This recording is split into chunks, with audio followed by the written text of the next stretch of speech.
Olá, pessoal. Chegamos, enfim, na aula mais esperada, pelo menos para mim, que é a nossa terceira aula sobre, agora, né, com o tema Informações Contábil-Gerenciais. Aqui a ideia, novamente, não é explicar como se faz as demonstrações contábeis, também não vamos abordar quais técnicas e quais ferramentas, porque realmente são dezenas e ao longo do tempo a gente vai ter que consolidar isso conforme a demanda das empresas que nós vamos atender. Mas a ideia é entender realmente o que nós podemos extrair de gerencial, do balanço e da DRE. Vamos focar, por enquanto, apenas nesses dois demonstrativos. Porque nós podemos ter um uso contábil para o balanço e para a DRE, podemos ter um uso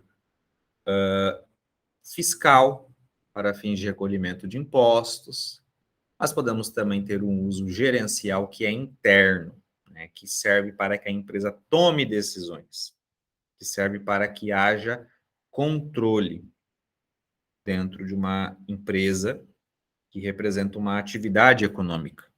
A ideia é essa. E para começar, aqui é super importante conceituar o que é contabilidade gerencial. Então, eu trouxe um conceito de um livro que eu gosto muito, um livro consolidado, tanto no Brasil quanto fora. É um livro que perdura há bastante tempo dentro da academia contábil. E o conceito, né, que esse livro traz é o seguinte, né, vejam, a contabilidade gerencial é o processo de fornecer a gerentes, talvez a proprietários, a sócios, né, e também funcionários de uma organização, informação relevante, informação financeira e não financeira. E aqui nós já começamos a conectar a contabilidade gerencial com as finanças estratégicas, porque a ideia de uma área financeira, de finanças estratégicas, envolve a utilização das informações financeiras que saem da contabilidade convencional para que se faça a contabilidade gerencial, mas também para permitir decisões adequadas, melhoria de eficiência da empresa, e isso envolve o uso estratégico dos recursos que a empresa obtém e gera, né? Ou seja, o uso específico, aliás, o uso eficaz e eficiente de todos os recursos que estão envolvidos no funcionamento da empresa, em especial para se obter o melhor resultado possível. E essa ideia de informações financeiras e não financeiras são super importantes, porque as informações financeiras, o que as finanças da empresa envolvem o desempenho, e esse desempenho é refletido na DRE. E a DRE, por ser desempenho, afeta o patrimônio, que é representado pelo balanço patrimonial. Em suma, é a empresa se comportando. Nós usamos a DRE para entender o desempenho e o balanço patrimonial para olhar o patrimônio como um todo. Mas o lucro ou prejuízo, respectivamente, acresce ou diminui do patrimônio geral da empresa, representado pelo balanço patrimonial. Então, a informação gerencial financeira envolve o desempenho da empresa, o desempenho que aconteceu. E nós podemos usar esta informação financeira para tentar projetar o futuro, para planejar, para gerir, gerenciar, controlar e avaliar o desempenho. A ideia é essa. E as informações não financeiras são importantes para estimular, para impulsionar o desempenho, ou seja, informações não financeiras do tipo satisfação dos clientes, qualidade, inovação, níveis positivos de atendimento, agilidade na entrega. Isso tudo impulsiona o desempenho financeiro. Então, nós temos aí dois contextos de informações: financeira, desempenho, resultado. Não financeira, informações que, uma vez identificadas, ajudam a melhorar, a jogar para frente, a impulsionar o desempenho financeiro. E no nosso caso, nós usamos as finanças de forma estratégica, que é identificar o que aconteceu, primeiro registrando, depois utilizando essas informações para tentar proporcionar períodos futuros melhores para a empresa, corrigir problemas e criar situações favoráveis para que a empresa melhore o seu resultado, de diversas formas, conforme discutido lá na apresentação do projeto. Tem uma série de formas e disso vocês já sabem. E aí, dentro dessa ideia de contabilidade gerencial, essas informações já mencionadas ajudam na tomada de decisões diversas, né? Por exemplo, o que compensa mais? Produzir ou revender? O investimento em uma nova máquina vale a pena? É viável? Né? Se eu alugo um prédio novo, né, quanto que eu tenho que produzir de receita? Né? Qual que é o investimento e o quanto que eu tenho que produzir de receita para que esse imóvel compense o investimento, compense o esforço, compense o novo gasto com o aluguel, por exemplo. Várias e várias decisões, inclusive de estocagem, decisões de compra e venda, de financiamento, investimento e assim por diante. Ou seja, né, a contabilidade gerencial também nos ajuda de forma financeira na alocação de recursos. Qual que é a melhor opção que eu tenho para investir o dinheiro da empresa? E não é investir de forma especulativa ou na bolsa de valores, mas é utilizar os recursos oriundos do lucro, do resultado da empresa, recursos captados por empréstimos, recursos captados por meio dos sócios. Como que nós usamos isso na atividade ou distribuímos, enfim, para que a empresa possa ter os melhores resultados, a melhor combinação de eficácia e eficiência possível. Enfim, isso faz parte da atuação da contabilidade gerencial. Mas também serve para monitoramento, né, uma ideia de controle sobre recursos, atividades, processos e também pessoas. Envolve a avaliação de desempenho, ou seja, se aquele desempenho pode ser melhorado, mas principalmente o que levou ao desempenho, tanto positivo quanto negativo, para que nós consigamos tomar decisões, para que nós consigamos alocar recursos e para que nós consigamos controlar ou monitorar. Vejam que a ideia de avaliação aqui acaba pegando todos os três itens precedentes. E, por fim, também serve para recompensar por desempenho.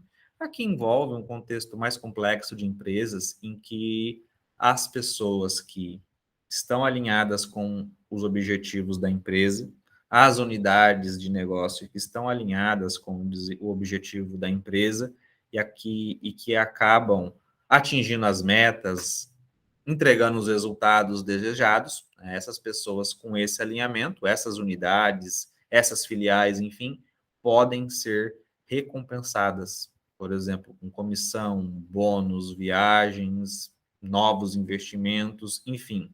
A contabilidade gerencial, a partir do controle, permite uma série de situações, inclusive esta última que eu descrevi.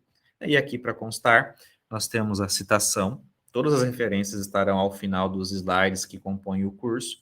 Essa é a citação do livro que eu mencionei no começo da aula.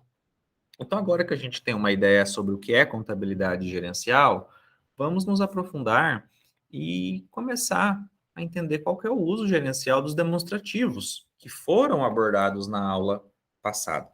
Então, ali, né, na aula anterior, eu dei uma ideia de conceitos e para que servem, né, no geral, o que eles demonstram principalmente.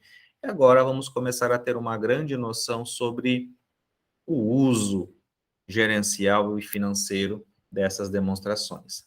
A começar por esse grande, digamos assim, olhar panorâmico das três principais demonstrações contábeis. Lembrando que eu vou enfatizar neste curso nas duas primeiras, balanço patrimonial e DRE. No momento oportuno, nós teremos que aprofundar no fluxo de caixa, que é diferente da demonstração do fluxo de caixa. Então, nós ainda não vamos entrar na demonstração do fluxo de caixa, Isso envolve contabilidade, então imagino que nós não tenhamos isso em atividades do projeto, mas fluxo de caixa, inclusive a sua programação, fazem parte, realmente fazem parte. E a começar do balanço patrimonial, notem que do lado esquerdo eu tenho algumas perguntas, tenho aqui alguns indicativos sobre a utilidade do balanço patrimonial dentro do contexto gerencial.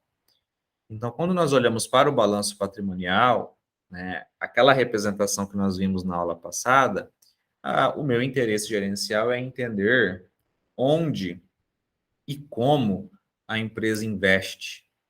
E, novamente, isso envolve recursos no caixa, em estoques, vendas a receber. Porque imaginem, o que a empresa não recebe à vista e fica a prazo, precisa ser financiado de alguma forma. Acaba sendo um investimento que a empresa faz, um esforço financeiro para sustentar vendas a prazo. Sem mencionar toda a estrutura da empresa, que envolve itens físicos, que envolvem bens do imobilizado, por exemplo, carros, outros veículos, máquinas, equipamentos e assim por diante. Então, isso aqui acaba sendo o ativo, que eu vou simbolizar com a letra A, e também como que a empresa se financia, que é o patrimônio líquido, né? E antes dele, os passivos. Então, nós temos esses dois grandes interesses, onde, né, e como que a empresa investe e como que a empresa se financia. Lembrando que esse financiamento oferece recursos para os investimentos da empresa. Além disso, a ideia é saber identificar se a empresa tem capacidade de pagamento, de conseguir pagar suas obrigações. Então, não apenas um mapeamento genérico de investimentos e fontes de recursos, mas nós temos que olhar para o patrimônio líquido, vejam só, que apresenta a posição patrimonial e financeira da empresa. Temos que identificar essa estrutura, como se fosse uma foto do negócio, mas também se a empresa tem capacidade de pagar os passivos. E essa capacidade de passivos envolve a ideia de pagar ao longo do tempo, mas antes disso, a empresa precisa gerar resultado, lucro, e esse resultado precisa se converter em caixa. Ou seja, conforme a empresa funciona, conforme a empresa vai gerando resultado positivo, esse resultado ao longo do tempo vai se converter em caixa, e isso vai resultar em novos recursos sendo gerados pela empresa, fruto dos investimentos que estão lá no ativo, e parte desses recursos vai servir para pagar todas as contas, todos os passivos da empresa. Então, notem como tudo está intrincado. Acaba sendo uma situação complexa que demanda controle, planejamento e gerenciamento. Então, aquela ideia do fluxo financeiro lá da primeira aula começa a ficar cada vez mais justificativa e clara. Eu suponho e desejo que tenha ficar, que ao longo do tempo, ao longo dessa duração do curso, isso tenha ficado cada vez mais claro. E aí, quando nós olhamos para a DRE, nós precisamos identificar se a empresa dá lucro ou prejuízo, precisamos ter uma noção, a partir disso, sobre como que a empresa gera suas receitas, quais são os custos e despesas que fazem parte da realidade do negócio, se não tem como aumentar isso, se não tem como diminuir esses dois, né? Então, quando nós pensamos no resultado, se é lucro ou prejuízo, temos que ter isso em mente, ou seja, realmente estamos falando de eficiência, de desempenho econômico, e é sinônimo de lucro. Mas também, né, qual que é o faturamento? Ou seja, qual é a composição das receitas da empresa? Super importante, porque se a empresa ganhar mais dinheiro recebendo juros de vendas do que da sua atividade principal, que é a de vender, nós podemos ter algum problema aí. Nós podemos ter um problema sério, já que a atividade principal não produz faturamento e talvez, consequentemente, resultado adequados, né? Ou seja, o resultado da empresa. é das suas atividades operacional ou financeiro, fruto de juros. Enfim, são informações super importantes que nós precisamos e obtemos a partir da DRE. E além disso, conforme a empresa vai gerando caixa e consumindo caixa, ou seja, recebendo e pagando dinheiro, né, vou chamar de forma genérica dinheiro, né, vai obtendo recursos e aplicando recursos, né, inclusive pagando, né, fazendo desembolsos, nós olhamos o fluxo de caixa, que aqui eu coloquei de forma mais simples, para, primeiramente de tudo, identificar o que acontece com o caixa da empresa, com os recursos, né? Com os recursos que a empresa gera. Ou seja, a gente quer saber se a empresa realmente gera caixa. Se isso aqui acontece, vejam só, vou até pegar aqui uma outra cor, se o resultado da empresa se converte em caixa. Nós queremos saber isso quando olhamos para o fluxo de caixa. Se as informações que olhem, né? E aqui está tudo conectado, vou até pegar uma cor, né, uma cor diferente. Né? Se o resultado, aliás, vou pegar a caneta que é melhor. Se o resultado, ficou a vermelha, né, só mais um pouquinho, cor da tinta, agora sim, a azulzinha. Se o resultado, né, vejam só, que é gerado pela DRE, como que eu identifico se esse resultado se converte em caixa que faz parte do balanço patrimonial? Ora, para eu identificar e compreender esse caixa, eu preciso olhar o fluxo de caixa. E aí eu identifico se essa empresa efetivamente gera caixa e o que acontece com esse caixa. E aí a pergunta a, a geração de caixa pode ficar um pouco mais sofisticada se a gente entende como que a empresa gera caixa e onde consome esse caixa. Porque nós temos as atividades operacionais, que tem a ver com a atividade da empresa, o negócio. Temos atividades que geram caixa e consomem caixa. Né? A atividade operacional gera e consome caixa, para que a empresa tenha a sua atividade acontecendo. Nós temos também a atividade de financiamento, que pode ser fruto de recursos, por exemplo, de empréstimos. E a empresa gera caixa dessa fonte e também consome quando paga esses empréstimos. Então, talvez a empresa tenha caixa sendo gerado dessa parte financeira e não da parte operacional. Mas também pode ser fruto da atividade de investimento, que é quando a empresa, por exemplo, tem recursos sendo gerado por recebimento de dividendos, por exemplo. Então, como gera caixa? Qual a fonte desse caixa? É isso que essa pergunta quer dizer. E para onde vai esse caixa gerado? Então, é muito importante identificar essas características do fluxo de caixa para, primeiro, identificarmos a dinâmica financeira e, a partir daí, gerenciar. Né? E aí, beleza, com base nisso, nós podemos ir um passo adiante e agora explorar o balanço patrimonial.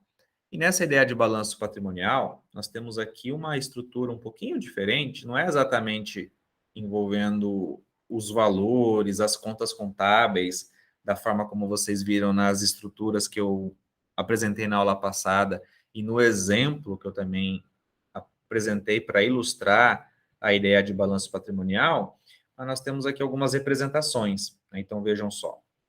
Começando para o lado do ativo. O ativo circulante, gerencialmente falando, envolve todos os investimentos da empresa que podem ser convertidos em dinheiro, ou seja, em caixa, em até 12 meses. Aqueles que têm um prazo maior de maturação, que podem levar mais tempo para se tornar dinheiro, ou que levam mais tempo sendo utilizados, estão dentro do não circulante. Então, por exemplo, imaginem que aqui no imobilizado nós temos um carro.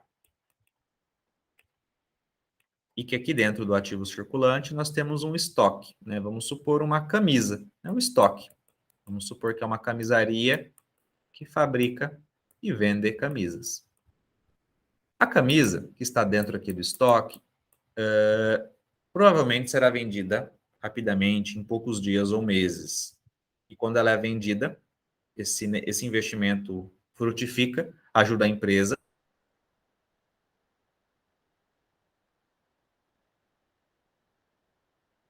porque isso é uma outra conversa, mas esse recurso ele atingiu a maturação na venda. Então, se ele já entra a caixa à vista, excelente, mas mesmo que entre numa venda a prazo, um prazo de 30 dias ou parceladamente, esse recurso começa a voltar para a empresa, estoque, mercadoria, camisa, volta no formato de recebimento de receitas. Então, é um ciclo curto, esse da produção, venda e recebimento. Já o carro, que pode servir para entregas, para serviço administrativo, um carro tem uma utilidade mais extensa. Um carro serve à empresa por anos, por exemplo, 5, 6 anos, se não mais. Então, esse é um investimento que a empresa usufrui ao longo do tempo, ao longo de vários períodos. Então, essa que é a ideia para separar ativo circulante de não circulante. Aqui são aqueles recursos que podem ser utilizados, investimentos que podem ser utilizados e beneficiam a empresa ao longo de um tempo mais extenso, ou seja, acima de 12 meses.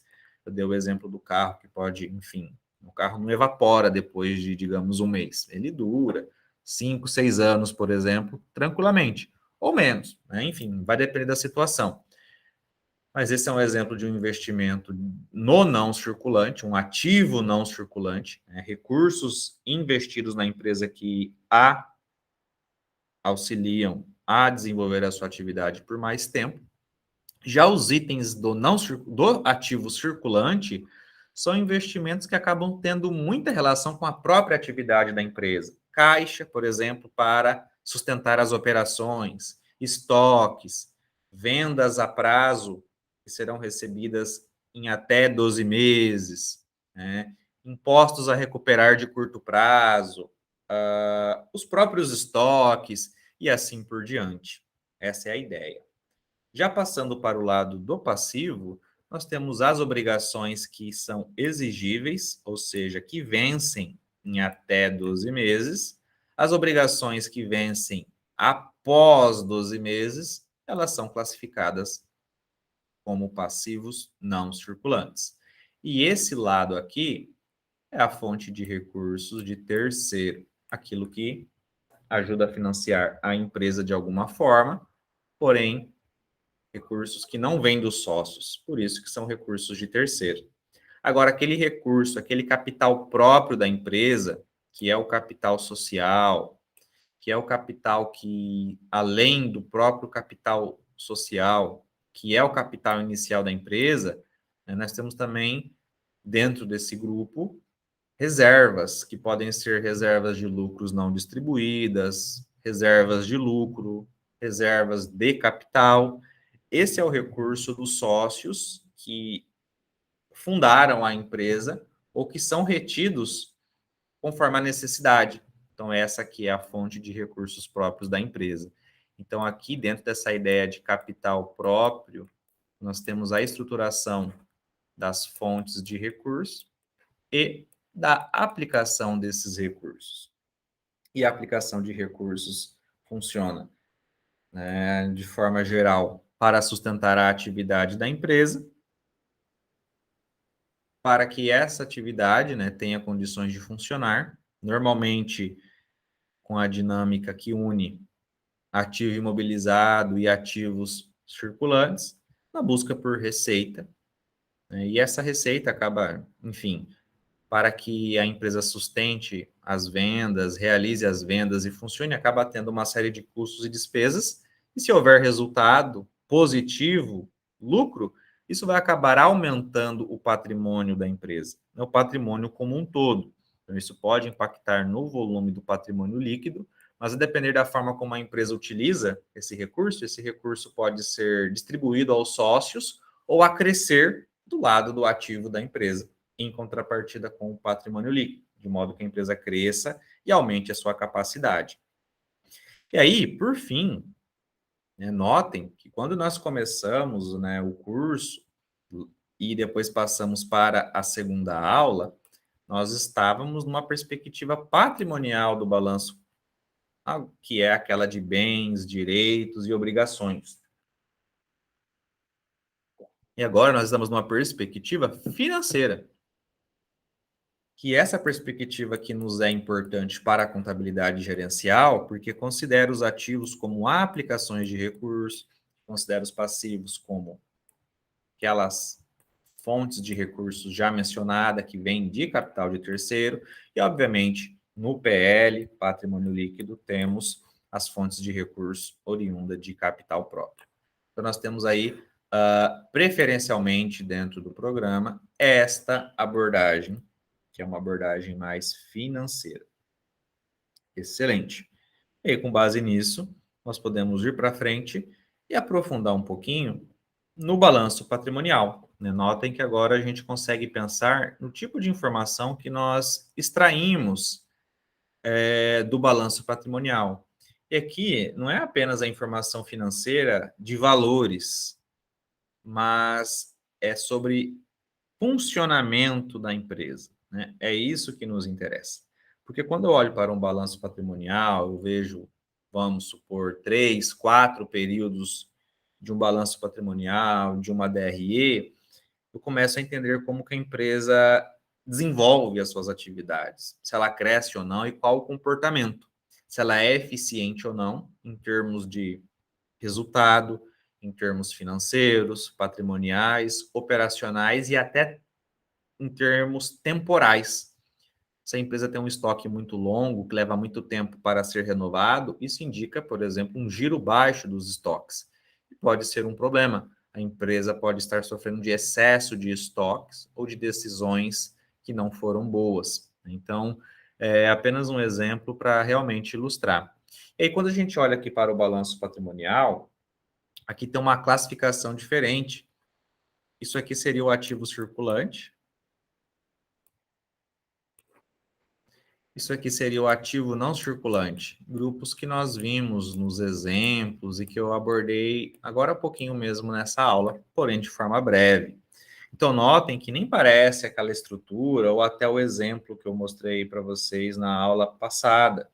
Mas vejam que quando nós olhamos para o balanço patrimonial, eu tenho interesse, primeiro de tudo,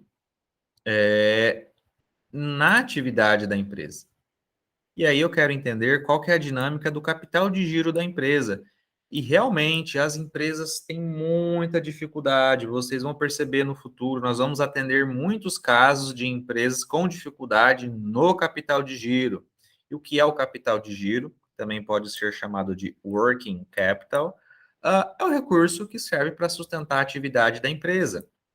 E esse recurso, ele é composto por contas a receber com clientes, vendas a prazo e estoque, basicamente. Em algum caso, a empresa pode ter feito algum adiantamento a fornecedores, mas o normal, casos que nós vamos nos deparar, vai envolver isso. Então, a empresa não consegue gerenciar a dinâmica de estocagem, vendas à vista e a prazo e pagamento de fornecedores. Esse é um dos maiores problemas.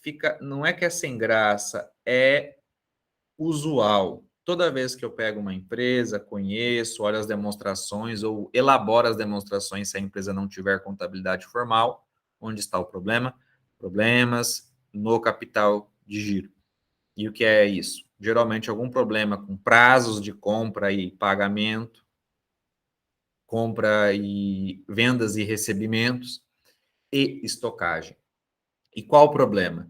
Dependendo da dinâmica de capital de giro, você vai precisar de mais ou menos recursos para funcionar. E dependendo do volume de dinheiro que você, empresário, precisa para funcionar, você vai precisar de mais ou menos capital. E esse capital pode ser próprio ou de terceiro. Quanto mais capital próprio você usa, maior a rentabilidade exigida para o teu recurso. Então, isso pode atrapalhar a dinâmica de resultados da empresa.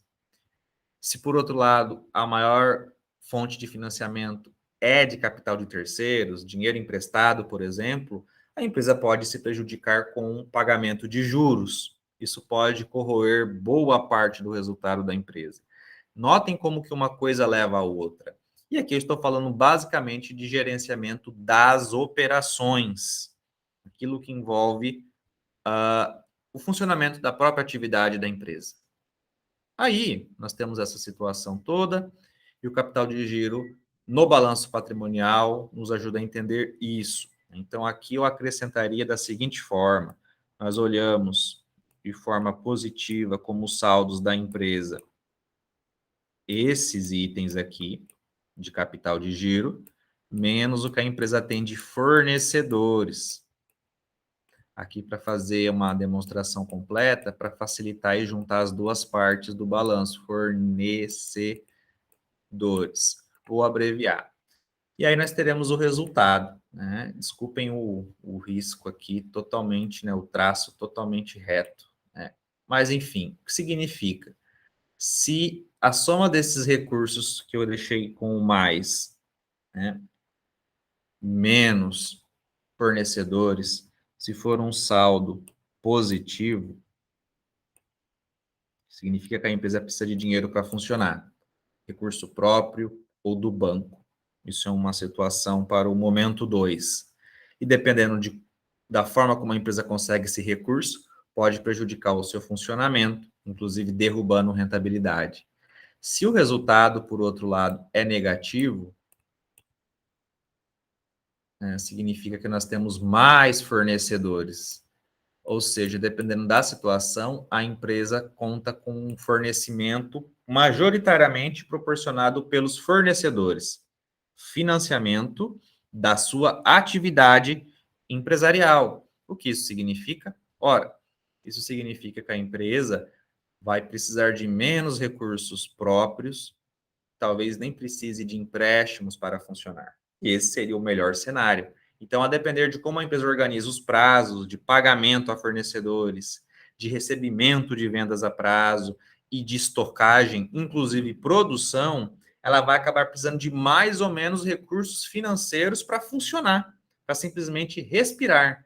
E a depender desse volume necessário, vejam, isso pode proporcionar resultado ou corroer todo o resultado da empresa. Olhem como que é fundamental e como que aulas simples e introdutórias neste mini curso podem abrir horizontes para uma série de atuações profissionais para todo mundo, de todos os cursos, porque é um elemento básico de funcionamento das empresas. Então, para quem vai atuar na área financeira, para quem pretende empreender, para quem já trabalha em qualquer área, compreender isso é o básico, porque envolve eficiência do negócio, questão de sobrevivência. E aí, temos também a ideia de investimento de capital, na verdade, o capital fixo, que pode ser chamado de CAPEX. E aqui nós estamos falando principalmente de ativo imobilizado, no caso das pequenas empresas, que envolve a estrutura física da empresa, instalações, máquinas, equipamentos, edifícios, computadores e veículos. Aquilo que acaba sustentando as operações que acontecem nessa área que nós acabamos de entender, chamada de capital de giro. Então, a estrutura, capital fixo, a atividade, capital de giro. Vejam como que a contabilidade representa isso. A atividade da empresa está no passivo e no ativo circulante. A sua estrutura está no ativo não circulante. Como que a empresa se financia? Passivo e patrimônio líquido. Desempenho, DRE. Daí vem o lucro ou prejuízo. Geração de caixa, consumo de caixa, fluxo de caixa. Tudo está na contabilidade. Por isso, nós precisamos, no projeto, quando for necessário e oportuno, encontrar informações, né, elaborar a contabilidade das empresas se for necessário. A partir disso, ter informações que nos informem, efetivamente relatem sobre o que a empresa é e faz, e qual o desempenho disso, para daí sim tomar decisões que ajudem aos empresários a controlar, planejar, a entender qual o seu desempenho e melhorar o negócio. Mas para isso tudo que eu discuti com vocês deste lado esquerdo, nós temos que ser bastante conscientes do seguinte: tudo isso é determinado por fatores particulares que dependem do ramo, né, ou setor da empresa e subsetor específico. Qual que é o tipo de produto ou serviço que a empresa oferece, produz ou comercializa? Como que se dá o processo produtivo? Se a empresa necessita de mais recursos financeiros ou mais recursos humanos? E se a empresa tem, né, estratégias de crescimento ou não?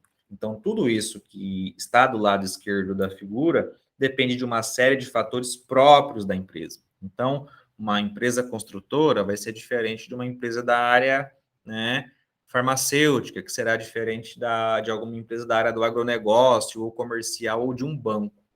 E conforme o porte e grau de maturidade da empresa, isso também pode mudar. Então, é super interessante.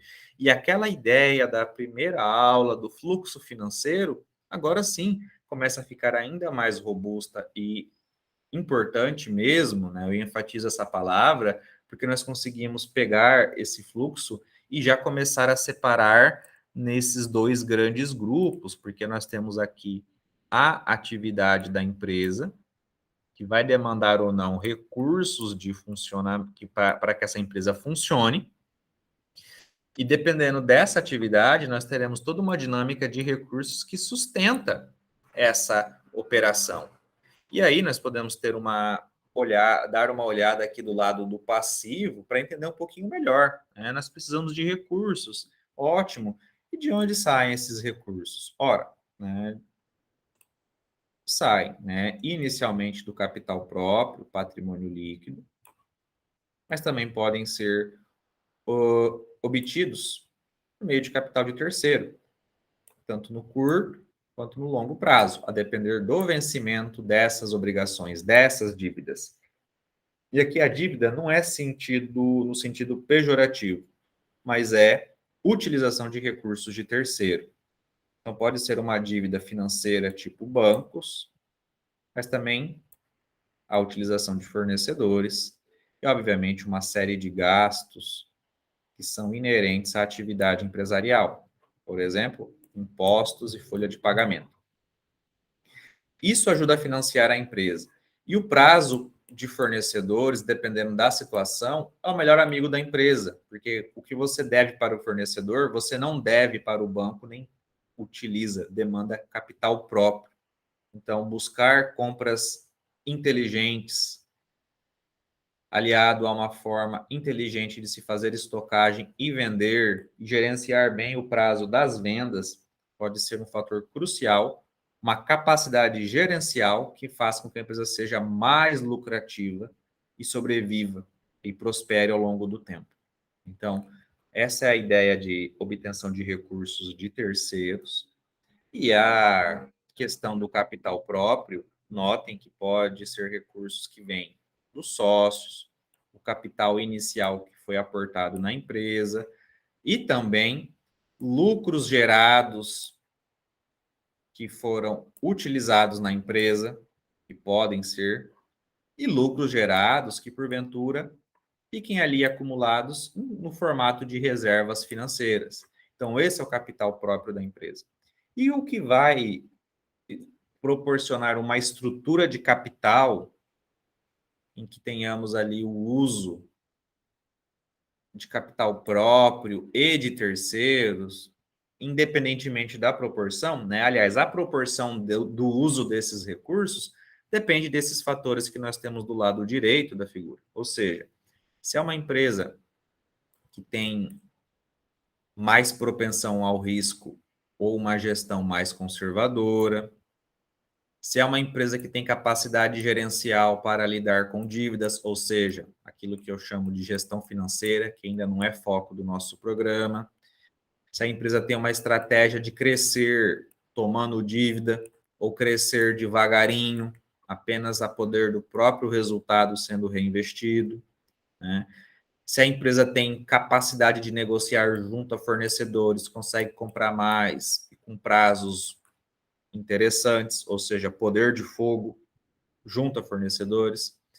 E também depende muito do tipo de produto e modelo de negócio. E se fosse o caso de uma empresa de capital aberto, qual que é a estratégia para gerar valor ao acionista? Então, tudo isso determina a forma como a empresa se financia. E aí, né, nós estamos nos encaminhando para o fechamento deste primeiro mini curso. Aqui eu coloquei uma espécie de anatomia da DRE, que nos ajuda a entender o caminho, né, que nos leva até o desempenho. E esse caminho, né, começa pela receita da empresa, temos os impostos, e aí nós temos a nossa receita líquida. Naqueles demonstrativos que eu mandei como exemplo, junto com o material do curso, ali nós temos uma empresa de capital aberto e a DRE daquela empresa começa das receitas líquidas de impostos. Mas nós temos que lembrar que temos receita bruta, menos impostos, e então receita líquida. E o que é importante para a gente olhar na DRE, gerencialmente falando? Geração de receita, qual que é o volume de impostos que a empresa, né, paga, e dependendo da atividade, teremos mais ou menos impostos, ou seja, quando nós olhamos a receita líquida, gerencialmente o meu interesse é o nosso interesse no programa. O que a empresa ganha depois dos impostos? Isso é super importante. E aí, depois que nós deduzimos todos os custos, que pode ser o custo do produto vendido, ou da mercadoria vendida, ou do serviço prestado, né, quando nós fazemos a receita de vendas menos custos, nós temos outra igualdade, que é o lucro bruto. E o lucro bruto, nós podemos calcular o indicador de margem bruta e ele nos aponta a eficiência operacional e o poder de precificação da empresa, que é de colocar preço no seu produto ou serviço. Ou seja, quanto maior essa margem bruta, a depender do setor, mais eficiência, mais vantagens a empresa tem no mercado onde ela atua para colocar preço e posteriormente obter resultado. Então, o lucro bruto é um outro ponto de atenção super importante que nós temos que ter com a DRE. Então, nesta parte aqui, pontos super importantes, né, prioritários. Eu vou colocar aqui como número 1, como se fossem prioritários. Identificar esse volume de receita líquida e essa margem bruta como sinal de eficiência operacional.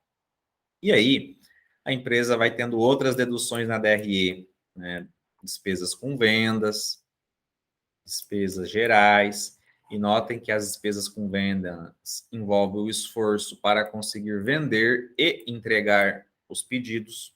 As despesas gerais envolvem a estrutura administrativa da empresa, né? O back office, as atividades de suporte, que dão suporte efetivamente à atividade principal, que normalmente envolve vendas ou prestação de serviços. E aí, seguindo, né, lucro bruto, menos despesas com vendas, despesas gerais. Aí nós temos o lucro operacional antes de despesas financeiras. Então, aqui, né, um outro ponto de atenção super importante, uma igualdade, que nos ajuda a entender se a operação da empresa é eficiente. Por que isso? Porque nós pegamos receita líquida, conseguimos deduzir os custos, as despesas, e aí nós chegamos nesse lucro operacional, para identificar se a atividade operacional da empresa gera resultado. Aí, a depender da empresa e da dinâmica de dívida, nós temos que olhar um outro ponto de atenção. Então, aqui é um ponto prioritário, que eu vou simbolizar com o número 1, e aqui também. E aí, gerencialmente, é importante olhar para os resultados financeiros, porque dependendo se a empresa tem muita dívida, ou seja, capitalizada, né, ou pouca dívida, aliás, eu estou invertendo os conceitos. O descapitalizada é uma empresa que tem muita dívida, que tem muita despesa financeira. Então, se a empresa tem mais dívida, usa muito recursos de terceiro, isso vai afetar negativamente com resultado financeiro negativo, vai corroer o lucro operacional. Se a empresa é mais capitalizada, tende a ter mais receitas financeiras que despesas. E a depender do volume de receitas ou despesas financeiras, isso pode corroer todo o lucro operacional ou ser maior que o resultado operacional, ou seja, uma empresa que dá mais dinheiro por meio de recebimento de juros ou outras receitas que não são operacionais, e isso pode ofuscar a capacidade operacional de gerar resultado da empresa. Notem que pode ser, à primeira vista, interessante, mas pode ser algo sério. Levanta pelo menos a seguinte questão: por que a empresa não gera recursos prioritariamente pela atividade principal? Isso gera, no mínimo, né, acende no mínimo uma luz amarela. Então, a depender dos resultados financeiros, nós teremos um uso adequado de dívida ou um uso exagerado e talvez não gerenciado de dívida. Podemos identificar dificuldades financeiras ou até problemas na atividade operacional da própria empresa. E aí, né, lucro operacional menos resultados financeiros vai resultar no lucro antes de impostos. Depois que nós utilizamos, né, deduzimos os impostos sobre o resultado, temos o lucro líquido do exercício. E aqui é a linha mais importante da DRE, que é o resultado do período, que vai ser lucro ou prejuízo, que vai ser base para mostrar se a empresa opera no azul ou no vermelho, se a empresa tem capacidade de gerar lucro, gerar resultado, que pode ser acumulado ou utilizado na empresa ou distribuído para os sócios. E é super importante, porque isso indica capacidade de pagamento, aliás, capacidade de crescimento e até capacidade de geração de resultado. Porque se a empresa gera lucro, no decorrer do tempo ela estará gerando, ela gerará caixa, na verdade. Ou seja, isso indica, é um termômetro de saúde econômica, porque é o lucro, é o resultado, mas também de financeira, de saúde financeira, porque ao longo do tempo o lucro e o caixa acabam se equivalendo. Então, essas são informações super importantes que nós temos que usar, né, extrair da DRI. Né? E aí vocês podem me perguntar, ok, professor, temos aqui algum guia, eu vou assistir essas aulas, eventualmente eu posso assistir mais de uma vez, mas realmente aqui é um começo, né? Algumas coisas podem estar vagas, é um bom ponto de partida? Sim, realmente é, mas é uma base que agora nós temos para entender o que é importante nessas demonstrações para começarmos a utilizá-las. E, eventualmente, nós vamos ter que dar um passo atrás, aprender melhor como utilizar, como usar indicadores, implementar ferramentas para que nós consigamos efetivamente usar essas informações para contribuir com as empresas que participarão do projeto. Então, realmente, a ideia é essa, né? E proporcionar aos poucos esse conhecimento, instrumentalizando todo mundo, de todas as áreas, para que em próximas etapas, neste período ou nos próximos, nós consigamos estruturar ações para contribuir com as empresas. E eu espero efetivamente que esse curso tenha despertado a curiosidade, despertado o interesse, para que vocês realmente se aprofundem e se dediquem a essa área para conhecer negócios, entender como que negócios funcionam, como que podem funcionar melhor, de forma mais eficiente, a partir de conhecimentos de contabilidade gerencial, utilizando a finanças de um modo estratégico, né? Então, eu creio que nós podemos encerrar por aqui, né, esse ciclo de 3 aulas. Estas são as referências que eu utilizei para fundamentar as aulas deste mini curso, né? Então, as aulas do mini curso estão encerradas, mas ainda teremos mais um vídeo em que eu vou explicar sobre a primeira entrega do projeto. Tá certo, pessoal? Obrigado a todos. Espero que esse mini curso tenha sido útil, Fiquem à vontade para assistir, reassistir quantas vezes forem necessárias. Tenha certeza que nós vamos aprofundar nesses tópicos ao longo do programa. Afinal de contas, temos, né, que aprender bastante, né, em conjunto e implementar todo esse conhecimento juntos dentro do programa. Então, com certeza, nós vamos aprofundar. Esse é apenas assim um cheirinho, né, uma introdução do potencial do programa. E aguardo vocês no próximo vídeo para discutir a primeira entrega do programa. Tá certo, pessoal? Obrigado e até a próxima.